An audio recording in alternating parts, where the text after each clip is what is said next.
Dikisahkan Al-Imam Ibnu Katsir ya menukil cerita tentang satu hari Rasulullah itu sedang khutbah. Ya, ini versi yang pertama. Gimana, Jan? Nggak masuk. Rasulullah sedang berkhutbah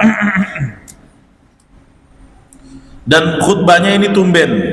Ya, tumbennya apa? Sangat detail, sangat lengkap. Ya, lagi tausiah, ya diskusinya agak lengkap hari itu. Nah, tiba-tiba ketika Rasulullah lagi menjelaskan, ternyata ada orang yang bertanya yang membuat perkaranya jadi tambah sulit. Ya. Ini ayat soalnya tentang takdib, adab. Jadi kalau kita di sini, Bapak Ibu mau tanya yang betul-betul faidah. Jangan sampai nanya yang tidak layak. Contoh. Ustadz, istrinya iblis namanya siapa? Bermanfaat gak? Ya bermanfaat. Ya. Atau tanya, Ustadz,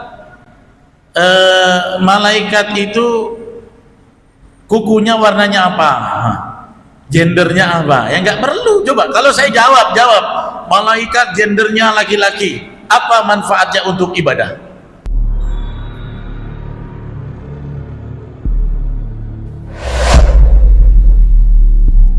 Assalamualaikum warahmatullahi wabarakatuh.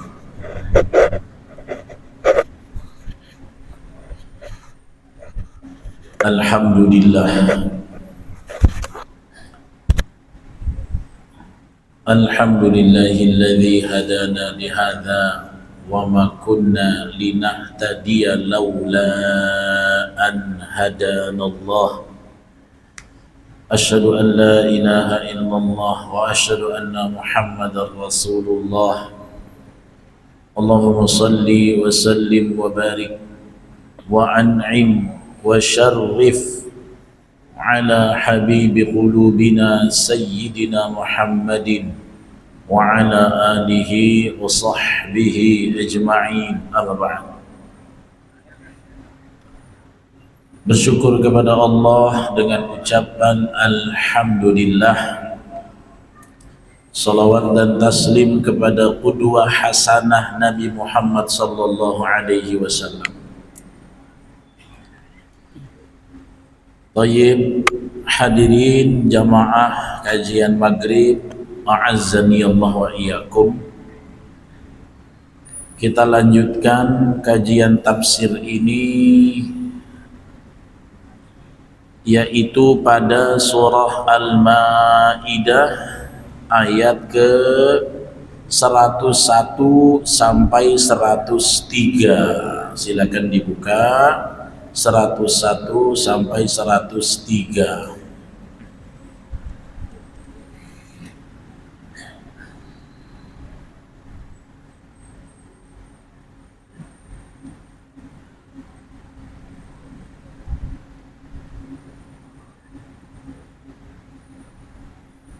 Dah.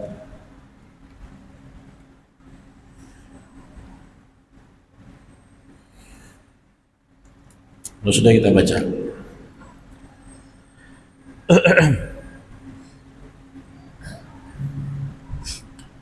A'udzu billahi minasy syaithanir rajim.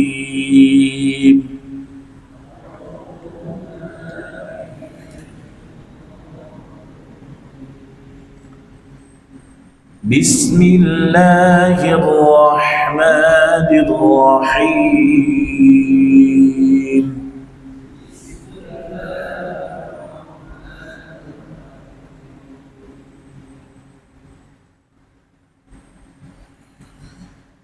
Ya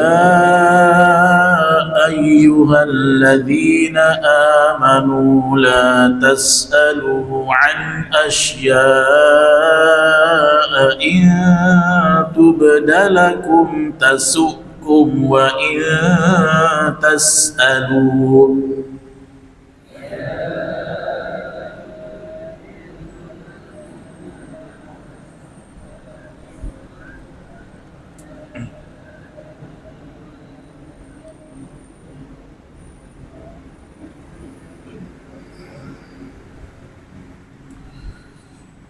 وَإِن تَسْأَلُوا عَنْهَا حِينَ يُنَزَّلُ الْقُرْآنُ تُبْدَ لَكُمْ عَفَا اللَّهُ عَنْهَا.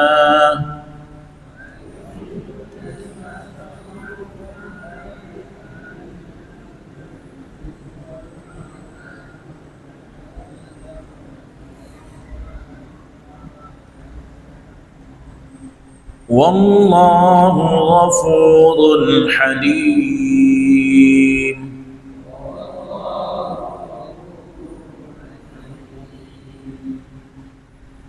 Qad sa'alaha qawmun min qablikum thumma asbahu biha kafirin.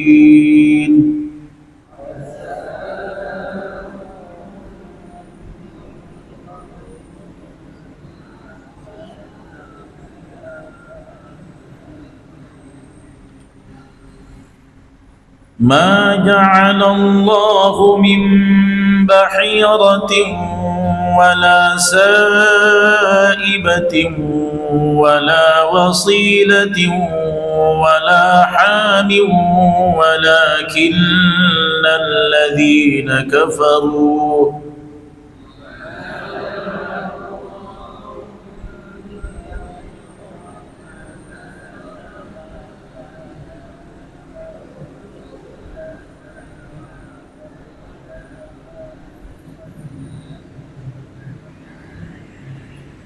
sampai tak tuh?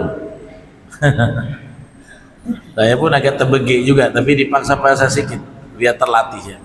Kita ulang dari walakinnal ladzina kafaru. Walakinnal ladzina kafaru yaftaruna 'ala Allahil kadhib.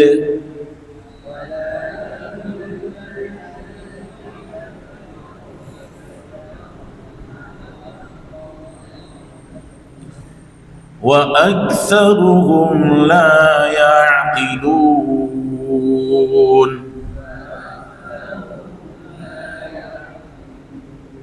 Oke. Baik, sebentar.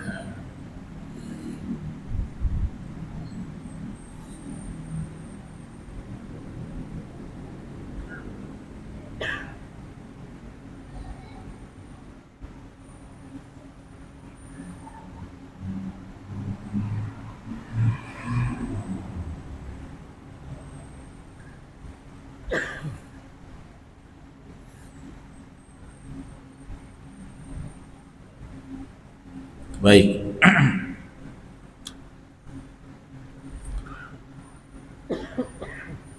Ayat ke berapa dulu tadi?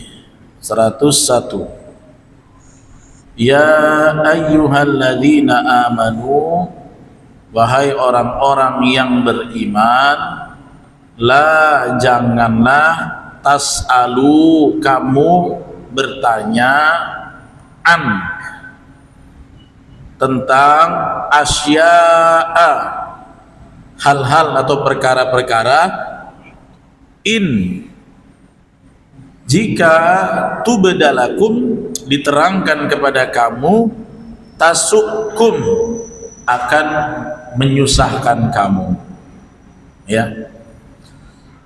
Wa in tas'alu, dan jika kamu bertanya anha tentangnya, tentang perkara-perkara lah intinya, hina ya, di saat yunazzalul qur'anu, Al-Quran sedang diturunkan, tubdalakum akan diterangkan kepada kamu, afallahu, dan Allah telah memaafkan anha tentangnya, maksudnya yang sebelumnya pernah nanya-nanya gitu dimaafkan ya. Wallahu, dan Allah ghafurun, maha pengampun, halimun, maha penyantun ya, atau maha santun.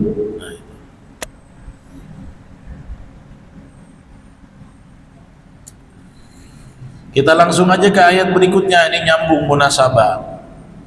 Ya, qad sa'alaha, nanti kita bahasnya sekaligus. Sungguh telah bertanya tentangnya qaumun, satu kaum, min qablikum, sebelum zaman kalian. Tsumma, kemudian asbahu, ya, mereka menjadi biha kepadanya kafirin, menjadi kafir atau kufur, ya. Nah, ini menarik. Di dalam ayat ini larangan bertanya perkara yang tidak berfaedah.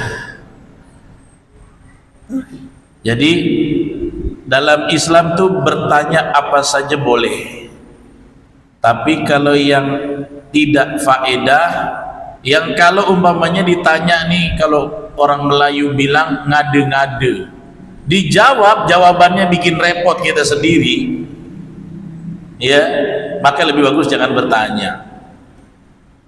Sama kayak saya nih akhir pekan ini ada acara di MUI Pusat.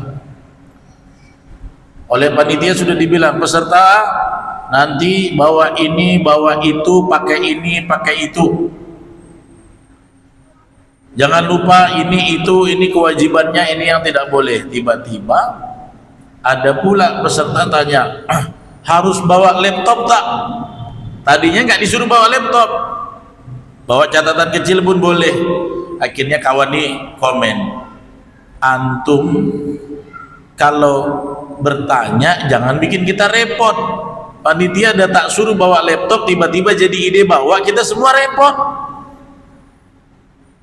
Nah, inilah salah satu contoh gambaran kalau kamu bertanya, ya, wa in tas'alu, kalau kau tanya antasukum, akan bikin kamu jadi susah. Lebih bagus tidak usah bertanya, kecuali faidatan fiha, dalam perkara itu ada faidahnya, ada manfaatnya,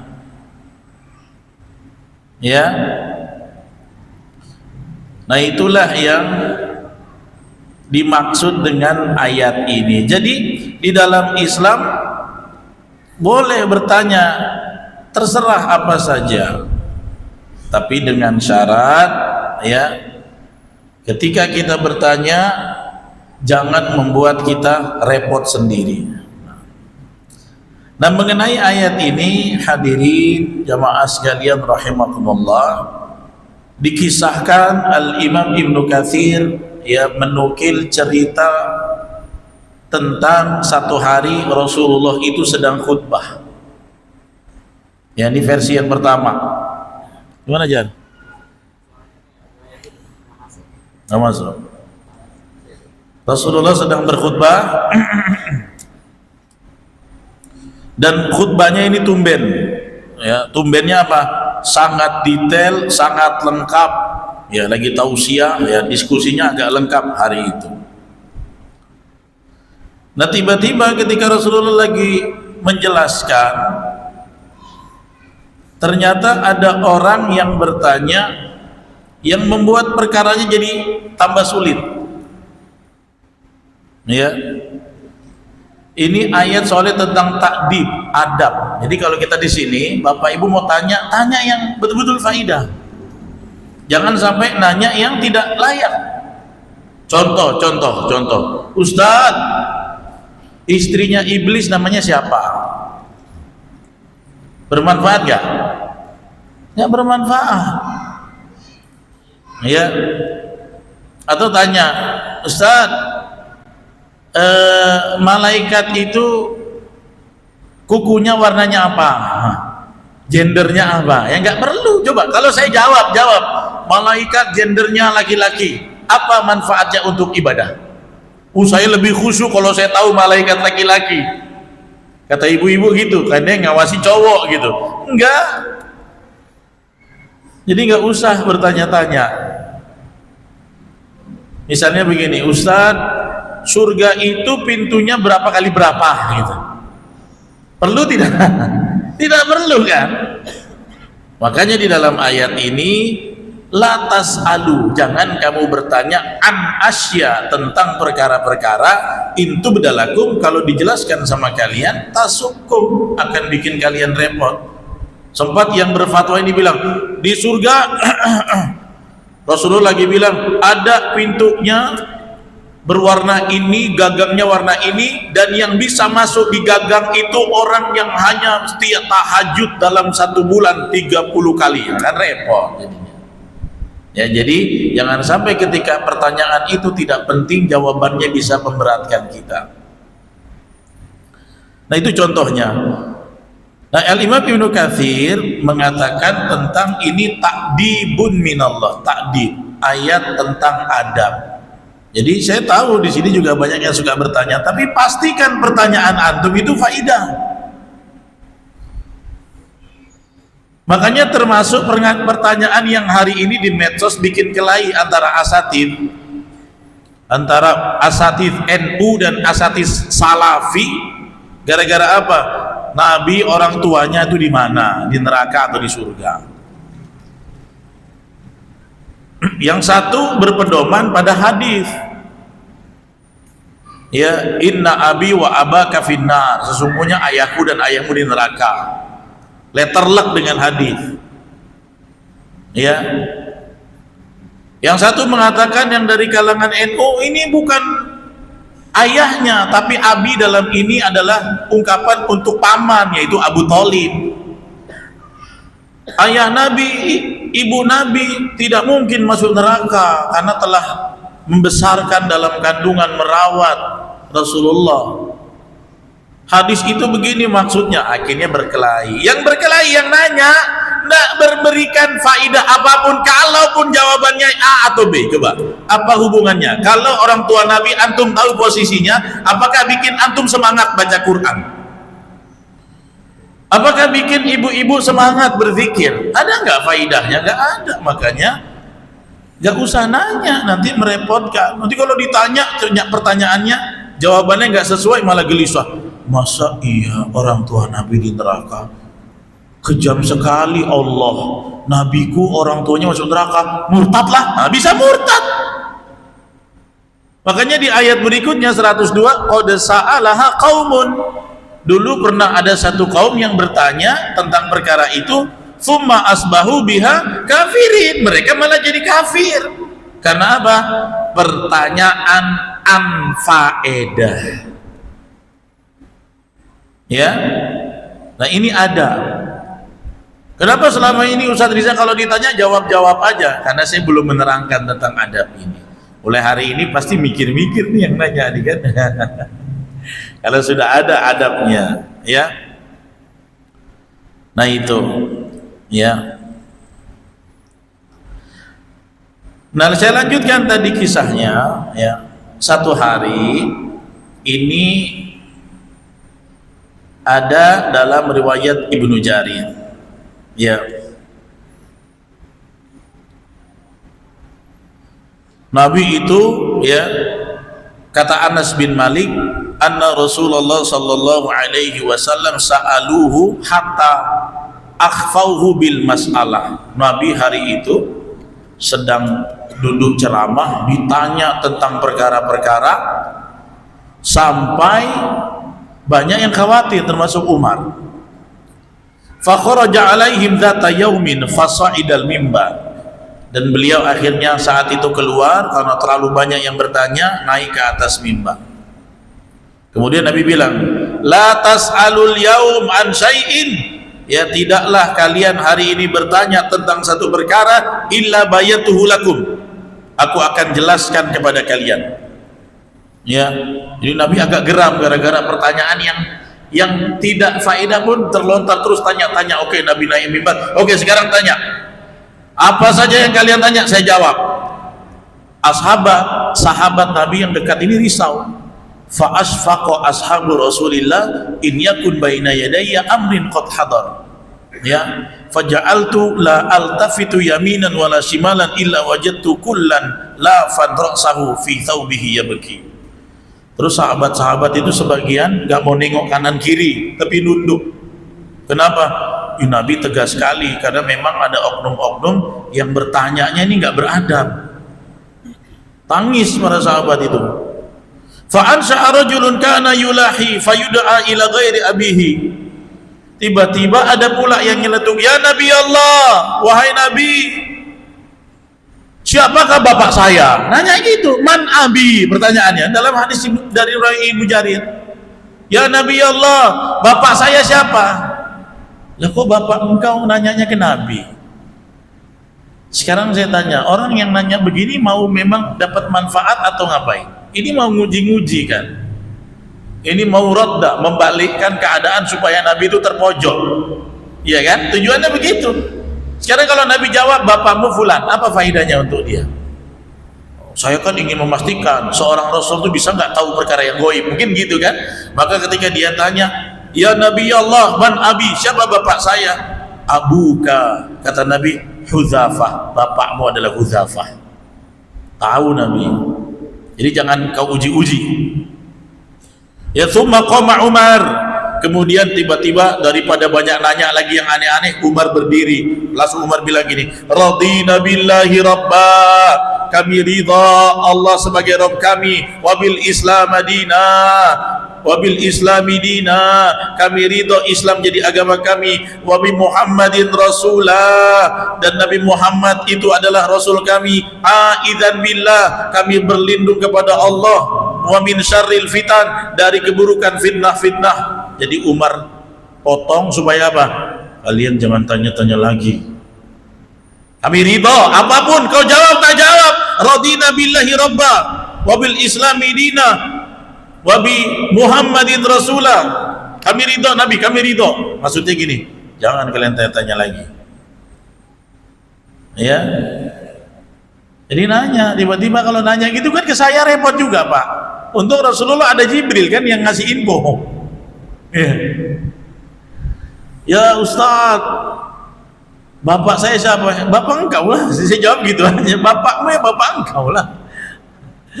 Apa gunanya di sini kalau itu dibentangkan, ya? Maka jangan sampai menyulitkan, ya. Nah itulah, dan memang dalam banyak riwayat Umar yang berdiri kemudian menginterupsi perkara tersebut karena tidak mau lebih berlanjut dan berlanjut, ya. Nah di dalam riwayat yang lain, Imam Bukhari, ya dalam riwayat Imam Bukhari dari Ibnu Abbas, kata beliau, kana qaumun yas'aluna Rasulullah, ada satu kaum yang bertanya-tanya kepada Rasulullah istihzaan, hanya untuk ngejek, untuk merendahkan, mengolok-olok, ya mengolok-olok nanyanya, ya. Dan nanyanya siapa? Man abi, nah, ini pasti dia nggak tahu bapak saya siapa, Muhammad nggak tahu. Ternyata Allah mentakdirkan Rasulullah itu tahu. Abuka fulan, akhirnya terduduk.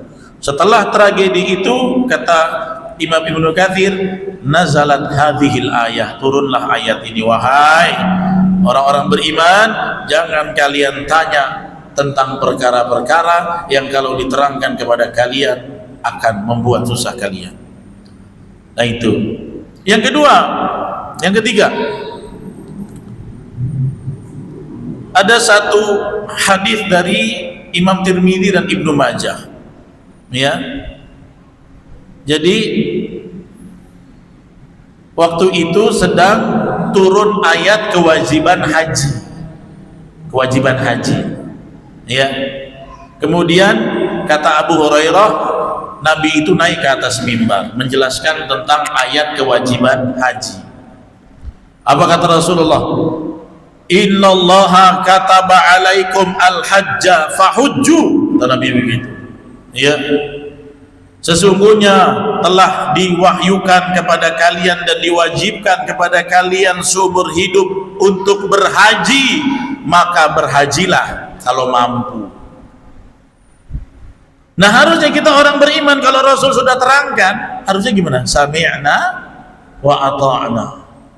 Tiba-tiba ketika Rasul lagi jelaskan, innallaha kataba alaikumul hajja fahujju, sesungguhnya Allah telah mewajibkan kepada kalian haji, berhajilah.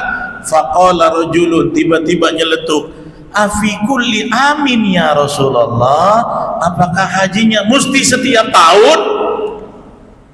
Udah disuruh haji kalau mampu seumur hidup, nanya pula setiap tahun nggak?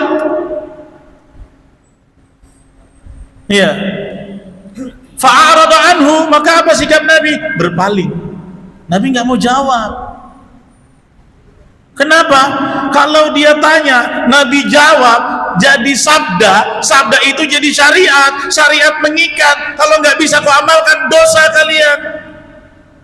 Makanya jangan tanya-tanya, Nabi akan terangkan seterang-terangnya. Haji begini, kalau mampu begini, syaratnya, rukunnya. Nggak usah banyak ngomong gitu. Namanya ini namanya. Makanya ada yang Nabi tidak suka apa? Kila wa qala, berkata dengan dalil katanya. Wa kathratus su'al, dan terlalu banyak bertanya, itu nggak suka. Ngomong tanpa dasar, tanpa dalil, itu nggak suka Nabi. Katanya begini, katanya begitu. Sama kathratus su'al, terlalu banyak bertanya-tanya yang nggak manfaat, seperti Yahudi Bani Israel kan gitu, ya kan? Kami disuruh nyembeli sapi, sapinya yang mana, yang jantan atau betina? Terus sapinya yang warna apa? Safra ufaqiul launuha tasurrun nadhirin, yang warnanya kuning. Nabi, kuningnya itu kuning yang tua atau yang muda? Halah, banyak kali jaga engkau. Iya. Ini sebenarnya bukan mau mengamalkan Bapak Ibu, tapi istihzaan, kata Imam Ibnu Katsir. Memperolok-olok. Nanya bapak saya siapa? Itu kan memperolok-olok. Nabi sedang jelaskan, innallaha kataba alaikumul hajja fahujju. Ya, tanya pula, apakah harus setiap tahun? Yang lain sudah jeling-jeling, dia tanya lagi, ya amfi kulli amin ya Rasulullah, sampai 2 kali, sampai 3 kali.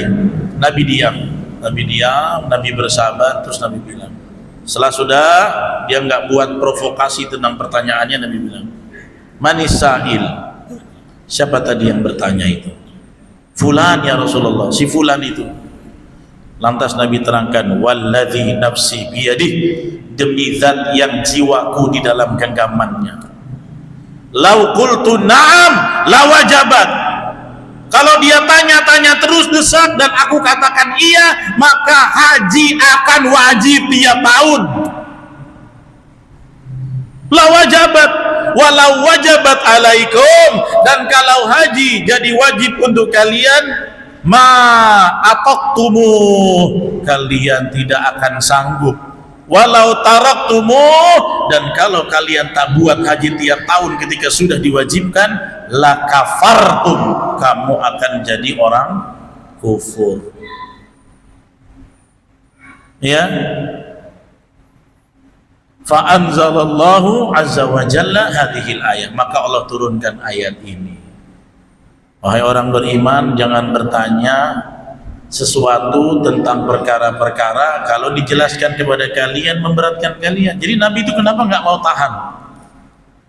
Nabi kenapa tidak mau jawab? Beliau menahan diri. Kalau dia bilang, apakah setiap tahun ya Rasulullah? Naam, langsung jadi wajib. Karena omongan Nabi itu sabda, mengikat. Sabda itu mengikat, jadi hukum kan? Ini sama Rasul ngomong jangan macam-macam. Sempat iya Nabi bilang, untung dia 3 kali, sempat dia desak 5 kali. Naam. Repotlah kita haji tiap tahun, umroh aja pening, ya kan? Ini saya juga nih anak-anak muda nih, anak-anak muda mahasiswa, kalau lagi diskusi, lagi seminar, nanya tuh jangan yang konyol-konyol, ilmiah. Tanya dulu. Kadang-kadang saya ketemu kalau lagi ngisi anak muda, yang penting aktif, yang penting aktif. Saya tanya Pak, saya tanya, tapi pertanyaannya anfaedah. Kalau nggak ada yang faedah, lebih bagus aulia smooth, diam aja daripada nanya yang bikin repot. Ya, jadi Nabi kan sudah jelaskan haji itu ya manis tata'a ilaihi sabila, siapa yang punya kemampuan untuk perjalanan ke sana, dan itu kan seumur hidup. Perlu nggak setahun sekali? Iya, yang enak yang nanya orang Mekah. Kalau yang nanya orang Indonesia kan pening kan? Orang Mekah enak aja nanya, nggak pakai visa, nggak pakai tiket dia nak haji, ya kan? Cuma ngantri aja dia ke Kementerian Agama. Kalau pertanyaan dia mempersulit umat, waduh, dia akan masuk Guinness Book of Record. Gue nggak ingat nih siapa yang tanya di zaman Nabi, gara-gara dia ini haji jadi wajib tiap tahun. Mungkin kita akan masukkan prasasti namanya dia. Jangan kau kasih nama anak macam dia, bikin susah umat, ya. Nah, jadi begitu ya Pak Ibu, bertanya harus yang berfaedah. Nah, kemudian apa kata Allah dalam firman-Nya, wa in tas'alu anha, dan jika kalian bertanya tentang perkara-perkara itu, hina yunazzalul Qur'an, ketika Al-Qur'an sedang diturunkan, tubdalakum, pasti akan dijelaskan.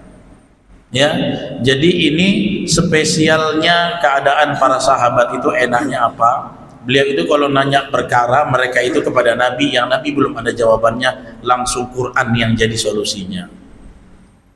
Makanya sangat wajar pemahaman Quran yang paling terbaik adalah pemahamannya para sahabat. Itulah salafus saleh, para sahabat itu, para tabi'in. Kenapa sih bilang ketika kalau memahami Quran harus dengan pemahaman para sahabat?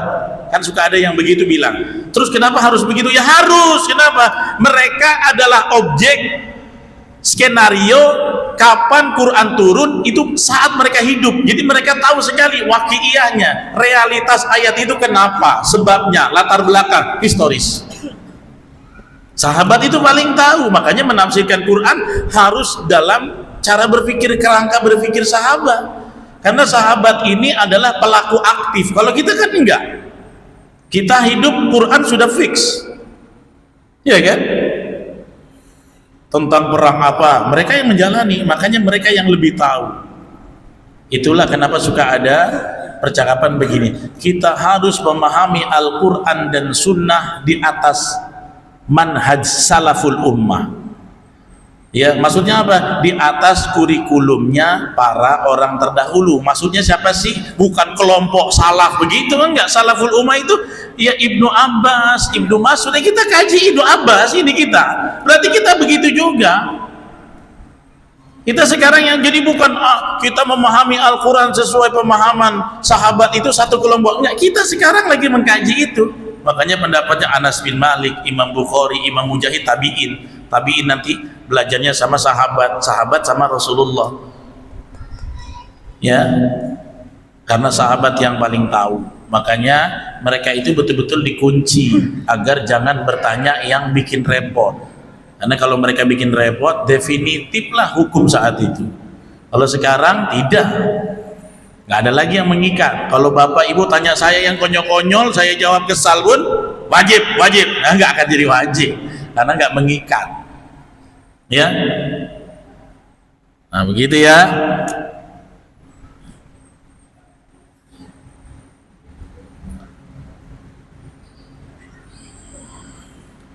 Kemudian tadi ayat berikutnya, telah bertanya satu kaum sebelum kalian, tsumma asbahu biha kafirin. Kemudian mereka menjadi orang-orang yang kufur. Karena apa? Karena pertanyaan tadi seperti contohnya, ya. Ketika ditanya orang tua Nabi di mana, kemudian jawabannya tidak sesuai nafsunya, akhirnya dibuat ragu oleh syaitan. Loh, masa dalam Islam orang tua Nabi masuk neraka? Jahat sekali Allah, maka aku tidak mau lagi menyembah Allah. Aku besok menyembah patung. Kenapa? Karena Allah sangat jahat. Masa Nabi orang tuanya? Nah, ini bisa sesat kan? Gara-gara bertanya perkara yang tidak faedah. Makanya Nabi bilang, walaupun yang dimaksud ayat 102 ini bukan para sahabat, tapi sebelum mereka. Banyak nabi-nabi yang ditanya terlalu pelik. Ada yang saking peliknya nabinya satu, diturunkan dua, tak cukup tiga. Namanya di negeri Antioquia.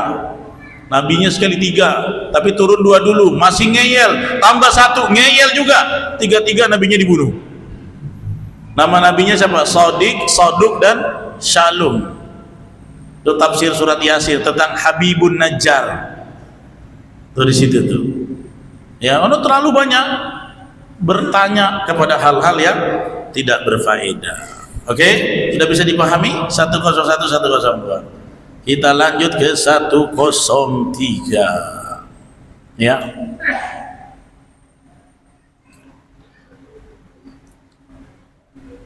Ma ja'alallah, dan tidaklah ya Allah pernah menjadikan mim bahiratin, ya, dari adanya bahirah. Bahirah ini apa? Bahirah ini hewan ternak yang kupingnya terpotong, cacat. Ya. Wala saibatin, saibah. Saibah ini ada beberapa unta yang dia itu nggak boleh diperah. Karena apa? Saibah ini unta yang hasil susunya hanya untuk berhala. Nah, ini kedustaan seorang kafir Quraisy. Wala wasilah, ya, wasilah sama hewan-hewan yang diberikan tanda-tanda. Wala hamin, ham itu unta.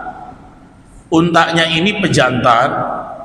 Kalau dia kuat kawinnya, ya, sampai dengan target misalnya 50 atau 30 betina sudah dia buahi, dia punya anak, pejantan ini nggak boleh dipotong selama-lamanya, biar dia mati sendiri, biar dia berkeliaran, nggak boleh ditunggangi, namanya ham, ya. Dan kata kafir Quraisy ini dia menyebarkan bahwa apa? Saibah, wasilah, ham, bahirah ini ketetapan Allah. Hewan-hewan ini Allah yang larang untuk kita perah, untuk kita sembelih. Kenapa? Ini adalah titisan dari Allah. Tapi pertanyaan saya, pernah nggak ada Allah mengkhususkan ternak-ternak begitu? Nggak ada. Memuliakan sapi, kotorannya dibuat. Ada kan orang yang kena makan begitu kan? Sapi kotorannya dicuci-cuci, air kencingnya dicuci, sapi nggak boleh dimakan. Ada kan? Ada satu negeri. Di mana tuh? Saya tak bilang lah, aku tersinggung pula. Ya. Nah, ini bukan perintah Tuhan. Allah nggak pernah suruh begitu. Makanya di ayat ini dibantah, ma ja'alallahu, Allah tidak pernah menjadikan bahirah, saibah, ya, wasilah, walaham, nggak ada yang dikhusus-khususkan begitu, ya. Nah, jadi dulu ada seorang kafir Quraisy namanya Ibnu Amir Al-Khuzai. Dialah yang menyebarkan isu ini, bahwa ini hewan-hewan ternak yang tidak boleh diganggu. Ini khusus untuk asnam. Apa itu asnam? Untuk berhala. Kenapa? Kupingnya cacat. Kalau yang ini, yang betina, susunya nggak boleh diambil. Kenapa? Ini persembahan untuk asnam, untuk Lata, Mana, Uzza. Kalau yang ini pejantan sudah kawin 30 kali, ini nggak boleh diganggu, ini persembahan untuk berhala. Itu pesan dari Allah. Lah, mana pernah Allah begitu? Nggak pernah ada syariat dari Allah. Maka ayat inilah yang akhirnya membantah itu, ya. Ayat ini yang membantah itu, maka jelas, ya, apa kata Allah? Ma ja'alallah, Allah tidak pernah menjadikan min bahiratin, bahirah, wala saibah, wala wasilah, wala ham, walakinnal ladzina kafaru yaftaruna 'ala Allahil kadzib. Tetapi alladzina kafaru, orang-orang kafir itulah yang yaftarun. Yaftarun itu mengarang-arang kedustaan Allah atas Allah, al-kadzib, dengan kebohongan. Wa aktsaruhum la yaqilun, dan kebanyakan mereka tidak mengerti.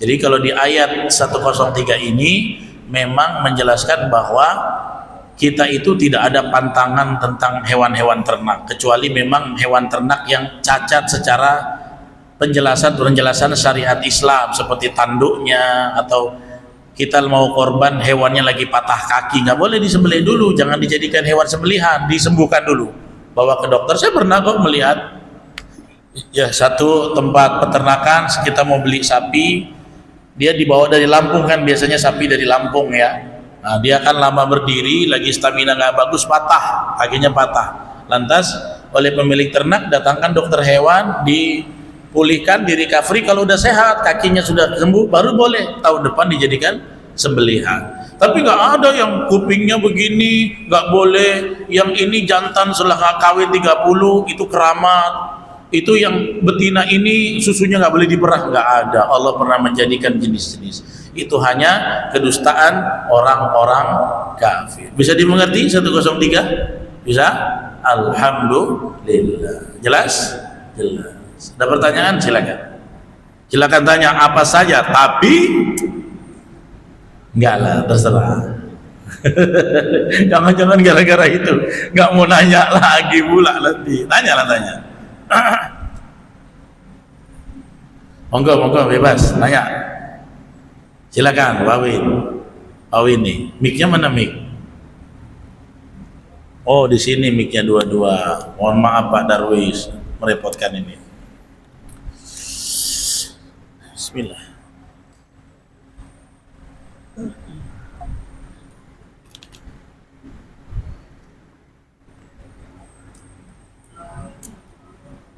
Nggak dengar Pak, harus ditekan lama tuh ya. Nah. Assalamualaikum warahmatullahi wabarakatuh. Waalaikumsalam. Dalam kaitan disebutkan bahwasanya ini bagian akhirnya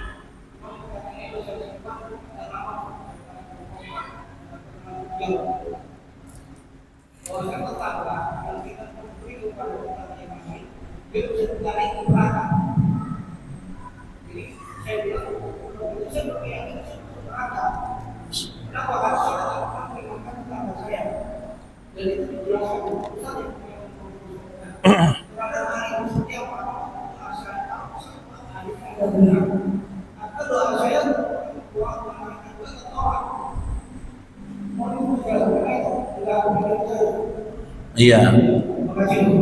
Waalaikumsalam. Sebenarnya begini, ada hadis yang begini, sungguh buruk di sisi Allah zalim man syaba'a wa jaruhu ja'i', dia kenyang tapi tetangganya kelaparan. Itu ada memang hadisnya. Zalim dia. Maksud zalimnya, bisa nggak dia jadi masuk neraka tadinya ahli surga? Iya, bisa. Dia agak diberatkan karena mungkin tetangga yang terjangkau oleh dia, nampak di mata dia tapi dia cuek. Ya, dalam Islam juga tetangga kan dibatasi, mana rumah kiri kanan berapa rumah, ya. Bahwasanya kalau itu dalam kemampuan kita, dalam pandangan kita, kita cuek, ya, nanti ada namanya yaumul qisas, hari di mana kita akan ditanya interaksi dengan makhluk hidup, ya, baik dengan hewan, dengan tetangga, dengan siapa. Ya, kita punya uang lebih, kita lihat tetangga kita lapar, uang lebih yang kita simpan sampai mati itu nggak ngalir ke dia, itu ditanya kenapa kok nggak bantu dia. Itu paling akan menjadi pertanyaan ketika dia ini, ya nanti berarti kita akan dapat satu pertanggungjawaban. Tapi nggak membuat orang yang tadinya soleh jadi pindah ke neraka gara-gara itu. Saya rasa mungkin ya entah ustadznya mendramatisir atau memang bapak waktu tangkapnya terlalu mengerikan gitu. Tapi nggak, misalnya orang soleh tiba-tiba ada tetangga yang memang dia tak terjangkau sama dia, akhirnya tetangganya lapar kelaparan, lapor kepada Allah, orang soleh ini pindah dari surga ke neraka. Nggak gitu. Cuman memang ada ya namanya yaumul qisas, ketika kita harus bertanggung jawab hubungan dengan makhluk hidup di sekitar gitu. Jadi kalau tetangga Pak Win mana? Ya paling tetangga yang satu komplek yang nampak pulang balik ke masjid itulah. Kalau tetangga RW sebelah kan kita nggak tahu, derita dia kita nggak tahu.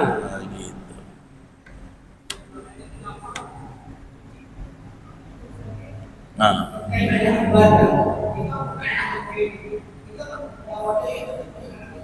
mendahulukan sifat silaturahim kita kalau nggak begitu.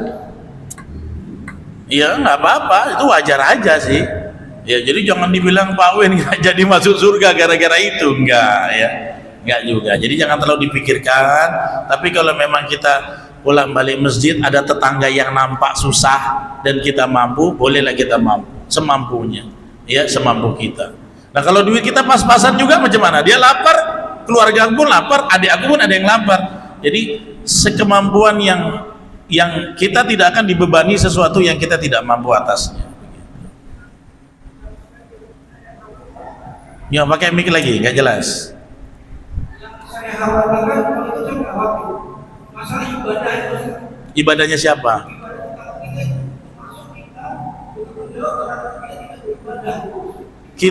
Kita bukan bertanggung jawab tentang dia beribadah, itu salah. Ya, itu kalau itu saya kritisi. Yang benar adalah kita bertanggung jawab menyampaikan kebaikan agama sama dia. Gimana caranya? Misalnya kita tengok tetangga nggak sholat, cukup aja bilang, Pak, masjid kita udah gugur itu kan sudah dakwah. Masjid yuk kita udah ngajak orang ke masjid kan, itu sudah gugur kewajibannya. Ya, jadi sudah kita ajak nih, saya sudah ajak, dia tak mau, saya jadi ke neraka. Ya tidak, enggak gitu. Yang penting kita sudah berusaha. Ya, makanya memang harus kuat-kuat mental, kuat-kuat hati, agak-agak muka tembok kalau nak ngajak-ngajak tetangga. Jangan, apalagi kita jumpa dia puluhan tahun, jangan pula berceramah. Pak, kebetulan kan sekretaris RW pula, Pak Sekre, alhamdulillahirabbil alamin nahmaduhu wa nasta'inuhu, enggak usah pula gitu. Ya, jadi ibadahnya tetangga kita itu bukan tanggung jawab kita. Tanggung jawab kita hanya menyeru saja, ngajak dia. Misalnya gini, Pak Win mau berangkat sini, itu orang jarang ke masjid. Mau kemana Pak? Pengajian Al-Uswah. Ikut pergi yuk. Nah, itu udah ngajak, itu udah cukup. Nggak seberat itu. Nanti kalau tetangga kita nggak sholat, kamu akan ditarik ke neraka. Aku kan udah ngajak, macam mana lagi?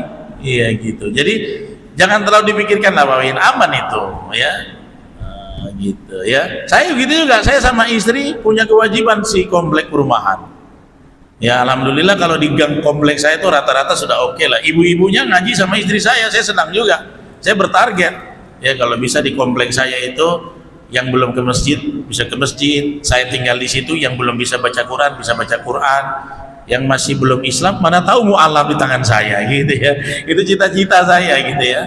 Jadi ya itu semangat dakwah harus ada, tapi tanpa harus dibayang-bayangi rasa takut begitu ya. Nanti jadinya kayaknya udah ngapain ibadah, tetangga aku nggak sholat aku pun kena seret juga, jadinya lemah gitu kan ya. Jangan terlalu dibebani gitu, ngalir aja Pak, tenang aja. Oke, itu ya. Dan tutup kan, waktunya habis kan? Baik ya. Baik, terima kasih untuk semuanya. Saya mohon doanya. Pekan depan asrama di Unlady itu yang pembangunan akan melakukan syukuran lah. Nanti mungkin bapak-bapak donatur yang ikut. Ya kalau mau tengok-tengok bolehlah lewat di kecil aja sih, tak besar. Tapi insya Allah kita akan buka di Unlady 3 Jalan Haji Putro, Batu 9, Kelurahan Batu 9. Ya. Kita akan buka untuk SMA tahfiz ya, setara dengan SMA, lulus bisa langsung ikut kuliah. Putri, asrama untuk putri, targetnya apa? Bahasa Arab tahfiz 30 juz selama 3 tahun ya, kemudian fikih wanita, kemudian public speaking dan ilmu umum juga ada ya, setara dengan SMA.